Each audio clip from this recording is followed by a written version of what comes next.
నిజంగా చంద్రబాబు నాయుడు గారు అనే వ్యక్తి దీని మీద క్యాబినెట్ సెక్రటరీకి మేము లేఖ రాస్తా ఉన్నాము. ఈ కాగ్ రిపోర్టు ప్లస్ వాళ్ళు రాసిన లేఖ రెండు కూడా చూపించి చంద్రబాబు నాయుడు కోసం కింద మీద పడిన ఆ సెక్రటరీ ఎవరైతే ఉన్నారో వాళ్ళ ఉద్యోగాలు కూడా ఆటోమేటిక్లీ క్వశ్చన్ మార్కులకు వస్తాయి. దగ్గరుండి సభను తప్పుదోవ పట్టించే కార్యక్రమంలో పాలు పంచుకున్నందుకు డిఓపిటికి లేఖ రాస్తున్నాం, క్యాబినెట్ సెక్రటరీకి లేఖ రాస్తున్నాం, ఫైనాన్స్ సెక్రటరీకి లేఖ రాస్తున్నాం. కాగ్ రిపోర్టు ఈ రిపోర్టు రెండు కూడా పెట్టి ఈ డైరెక్ట్ ప్రభుత్వ అప్పులు కాక ఇది డైరెక్ట్ ప్రభుత్వ అప్పులు, ఈ డైరెక్ట్ ప్రభుత్వ అప్పులు కాక 2024-25లో ఆఫ్ బడ్జెట్ బారోయింగ్స్ అంటే బడ్జెట్ ఏతర అప్పులు, ఈ వివరాలు ఇవ్వండి అని చెప్పి మండలిలో మేము రాతపూర్వకంగా ప్రశ్నిస్తే చంద్రబాబు నాయుడు గారి ప్రభుత్వం సమాధానం దాటవేసే కార్యక్రమమే చేశారు, కానీ వివరాలు ఇవ్వాల. రాష్ట్ర ప్రభుత్వానికి చెందిన అనేక సంస్థలు ప్రభుత్వ గ్యారంటీతో పెద్ద ఎత్తున అప్పులు తీసుకున్నాయి. వీటికి సంబంధించి అధికారికంగా ఎన్నో జీవోలు ఇచ్చారు. నేను అడుగుతా ఉన్నా, వీటిని అన్నింటినీ ఆఫ్ బడ్జెట్ బారోయింగ్స్ అనకంగా ఏమంటారు అని.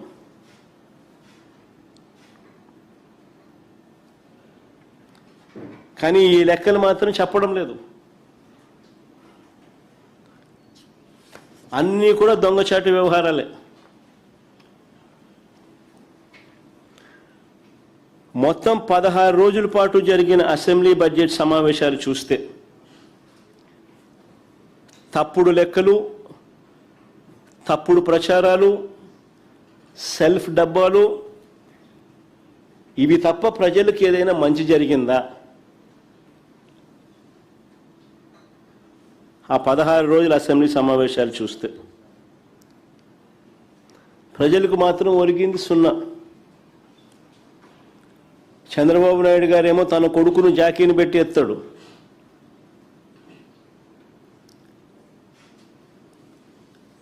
తన కొడుకేమో చంద్రబాబు నాయుడిని జాకీలు పెట్టి ఎత్తుతాడు, వీళ్ళిద్దరినీ పవన్ కళ్యాణ్ జాకీలు పెట్టి ఎత్తుతాడు.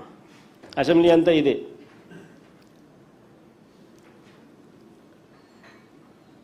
పరనింద, ఆత్మస్తుతి, ఇది తప్ప ఏమైనా కనపడినాయా?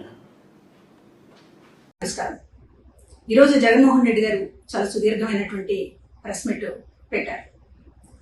ఎక్కాల్సిన రైలు ఒక జీవితకాలం లేట్ అన్నట్లు అసెంబ్లీ సమావేశాలు అన్నీ అయిపోయిన తర్వాత తీరుబడిగా మాడిపోయిన మసాలా దోశను రాష్ట్ర ప్రజల ముఖాన పడేసినట్లుగా ఆయన చాలా కూలుగా విషయాలు మాట్లాడారు. ఈ విషయాల్ని అసెంబ్లీలో ఎందుకు మాట్లాడలేదు అనేటటువంటి మొట్టమొదటిగా కనీసం సమాధానం కూడా చెప్పకుండా జగన్మోహన్ రెడ్డి గారు దాటేశారు. 100 కోట్ల రూపాయలు ఖర్చు పెట్టి ప్రతిరోజు అసెంబ్లీ సమావేశాల్ని 16 రోజుల పాటు నిర్వహిస్తే ఒకరోజు కూడా ఆయనతో పాటు ఆయన ఎమ్మెల్యేలు కూడా అసెంబ్లీకి రాకుండా, రాష్ట్ర ప్రజల సమస్యల మీద మాట్లాడకుండా తీరుబడిగా 20 రోజుల తర్వాత విలేకరుల సమావేశం అంటూ పెట్టి ఆయన మాట్లాడినటువంటి మాటలు అసందర్భం, అసత్యాలు. అసందర్భంగా ఈ రోజున ఆయన మాట్లాడినటువంటి తీరు చాలా ఆశ్చర్యం కలిగించింది. ఒకటి, ఆయన ఆర్థిక విధ్వంసం గురించి ఏదో మాట్లాడారు. అప్పులు చేస్తున్నారు రాష్ట్ర ప్రభుత్వం అనేటటువంటి దీంతో మాట్లాడుతూ కాగ్ రిపోర్టుని కోట్ చేశారు. అయ్యో జగన్మోహన్ రెడ్డి గారు, కాగ్ రిపోర్టుని మీరు కోట్ చేయాలి అనుకుంటే గతంలో మీ హయాంలో కాగ్ రిపోర్ట్ ఏం చెప్పింది అనేటటువంటిది కోట్ చేసి ఉంటే బాగుండేది కదా. కాగ్ రిపోర్ట్ మా ప్రభుత్వానికి చాలా కితాబ్ ఇచ్చింది అని మీరు ఏదైనా చూపించదలుచుకుంటే ఆ స్లైడ్ ఎందుకు వేయలేకపోయారు? కాగ్ రిపోర్ట్ ని ఆధారం చేసుకుని మాట్లాడాలి అని అంటే మన ప్రభుత్వానికి కాగ్ రిపోర్ట్ ఏమన్నా కితాబులు ఇచ్చి ఉంటే అది రిఫర్ చేయాలి.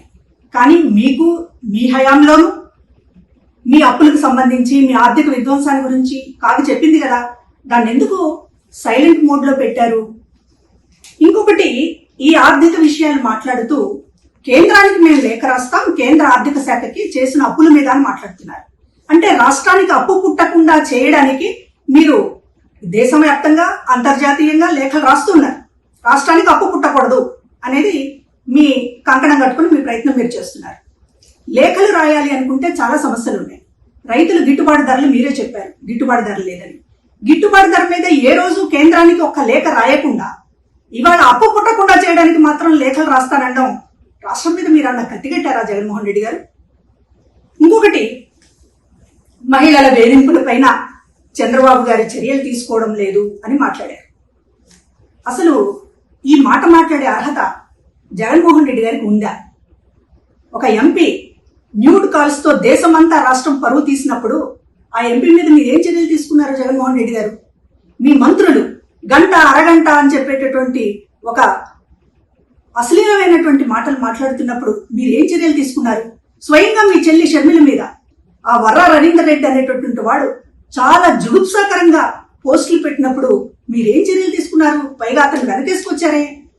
మరి అట్లాంటి వాళ్ళకి నైతిక అర్హత ఉంటుందా? మరొకళ్ళు చేయలేదు, మరొకళ్ళు చర్యలు తీసుకోవడం లేదు అని మాట్లాడేటటువంటి అర్హత ఉంటుందా జగన్ గారు?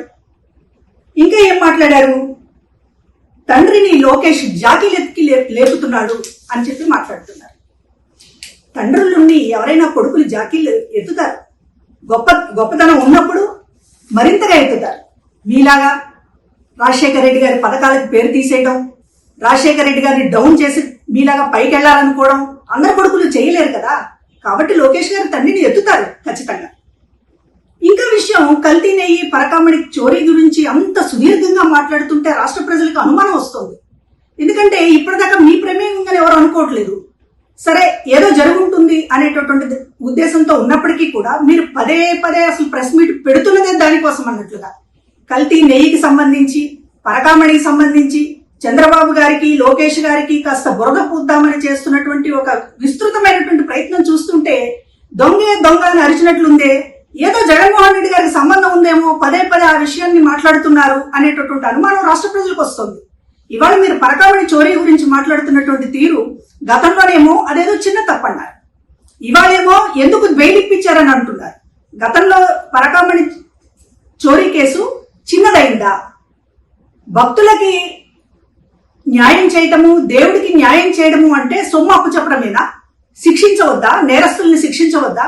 మీరు ఆ తప్పు చేసి ఇవాళ నాకు దేవుడి మీద చాలా భక్తి ఉంది, లేకపోతే ఇతర విషయాలన్నీ కూడా మాట్లాడుతున్నటువంటి తీరు చూస్తుంటే మీ పాపాన్ని కడుక్కోవడానికి ఎదుటి వాళ్ళు కూడా బురదలో ఉన్నారు అని చెప్పేటటువంటి ప్రయత్నం చూస్తుంటే మాత్రం ఖచ్చితంగా తిరుపతి విషయంలో మీరేదో దాస్తున్నారు. జగన్మోహన్ రెడ్డి గారికి స్వయంగా ప్రమేయం ఉన్నటువంటి విషయాల్ని దాయటానికే పదే పదే ప్రెస్ మీట్ వంకతోటి కల్తీ నెయ్యి గురించి, పరకామణి గురించి మాట్లాడుతున్నారు. రాష్ట్ర సమస్యల మీద కంటే కూడా ఆ విషయాలనే ప్రస్తావిస్తున్నారు అనేటటువంటిది అర్థమవుతోంది. ఇక నిరుద్యోగ భృతి, ఆడబిడ్డ నిధి, హామీలు, వీటన్నిటిని నిలదీస్తున్నాం అంటున్నారు. ఎక్కడ నిలదీశారు మీరు? ఏ ఎమ్మెల్యే మాట్లాడాడు అసెంబ్లీలో? చెప్పండి. నిలదీశామంటే ఏంటి? విలేకరుల సమావేశంలో కదలకుండా కుర్చీలో కూర్చుని మాట్లాడడమా? మీకు అధికారం ఇచ్చింది ఎందుకు? అసెంబ్లీలో ఎందుకు నిలదీయలేకపోతున్నారు? మీ కాళ్ళు చేతులు పడిపోయినాయా? ఎందుకు మాట్లాడడం లేదు? మాట్లాడితే ఇంకొక మాట అన్నారు, ఎమ్మెల్యేలు ఆటలాడుతున్నారు అని. అయ్యా, ఎమ్మెల్యేలు ఆటలు మాత్రమే ఆడారు. మేమందరం ఐక్యంగా ఉన్నామని రాష్ట్రానికి భరోసాను ఇవ్వడానికి ఆటలు మాత్రమే ఆడారు. మీలాగా రాష్ట్రంతో ఆడుకోలేదు. 3 రాజధానులు అనేటటువంటి పేరుతో రాష్ట్రంతో ఆడుకోలేదు. కాబట్టి ఇవాళ ఎమ్మెల్యేల ఆటల మీద లేకపోతే మరొక దాని మీద కామెంట్ చేసే ముందు మీరు చేసింది ఏంటి? అసలు మా హయాం అని పదే పదే డబ్బా బాదుకుంటున్నారే. మీ హయాం అంత గొప్పగా ఉంటే ఎందుకు మిమ్మల్ని ఓడించారు? ఎందుకు మిమ్మల్ని 11 సీట్లకు పరిమితం చేశారు? ప్రజల గొంతును మీరు వింటున్నారా? ఎప్పుడైనా వింటున్నారా? చుట్టూ మంది మార్బల్ని వేసుకుని సీఎం జగన్ అని అనిపించుకోవడం తప్ప ఒక ప్రజల దగ్గరికి వెళ్ళి, ఒక ప్రజల గుంపు దగ్గరికి వెళ్ళి ఎందుకు మీరు నాకు ఓట్లేదని మీరు ఒక్కరోజన్నా అడిగారా? 2 ఏళ్లలో కనీసం మీ నాయకులను అడిగారా? కనీసం మీ కార్యకర్తలను అడిగారా? అదంతా పోయి మా హయాం ఏదో స్వర్ణయుగం. ఏం స్వర్ణయుగం అండి మీ హయాము? మీ హయాం స్వర్ణయుగం కాదు, ఒక రాక్షస యుగం అనే కదా ప్రజలు తీర్పిచ్చింది. దాన్ని మీరు చెవికెక్కించుకోకుండా పదే పదే విలేకరుల సమావేశంతో మళ్ళీ ఎందుకు మాకు రీల్ చూపిస్తున్నారు? మీ రాక్షస కాండని మళ్ళీ రీల్ చేసి చూపిస్తున్నారు తప్ప మీ హయాం గురించి కనీసం మీరు ఇప్పటికైనా సరే వాస్తవాలు తెలుసుకోండి, సరిదిద్దుకోండి. ఇది నా విన్నపం.